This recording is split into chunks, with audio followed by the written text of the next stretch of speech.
শুধু মানুষ হলে মানুষ হওয়া যায় না ভাই। আমাদের সমাজে দেখবেন কিছু মানুষ নামে বেজন্মা আছে। প্রিয় বন্ধুরা, আপনারা একটু লক্ষ্য করে দেখেন, আমার স্ক্রিনে একটা ভিডিও আছে। এই ঘটনা হয়েছে খুলনা বাগেরহাট। একটা মানুষকে একটা কুমির আসে খাওয়ার জন্য। আপনারা বলতে পারেন নিষেধ ভাই, এখানে তো কুকুর আছে। ভাই, আপনাদের মাথায় কি সমস্যা? আমি আপনাদেরকে একটা কথা বলি, যে ভিডিও শট করছে সে হচ্ছে একটা কুকুর, আর যে কুকুরটা আছে সে হচ্ছে একটা মানুষ। আপনারা লক্ষ্য করে দেখেন একটু, কুকুরটা এভাবে ডাকতে আছে মানুষের দিকে, আমারে বাঁচাও, আমারে বাঁচাও, আমারে কুমিরে আসে খাওয়ার জন্য, আমারে বাঁচাও। ভাই, আপনারা তো বুঝতে হবে সে একটা পশু, সে মানুষ না।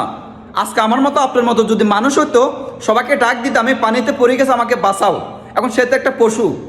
তো আমি একটা কথা বলবো আপনাদেরকে, এই ভিডিওর শট যে করছে, উপরে যে মানুষগুলো ছিল তারা হচ্ছে এক নম্বর বেজম্মা, তারা হচ্ছে কুকুর। আর যে কুকুরকে কুমিরে খাই ফেলছে, আমিও কুকুরকে বলবো মানুষ। আর উপরে যারা ছিল তারা মানুষ না ভাই, তারা হচ্ছে একটা জানোয়ার, তারা হচ্ছে একটা বেজম্মার করে বেজম্মা, তারা হচ্ছে কুকুরের বাচ্চা।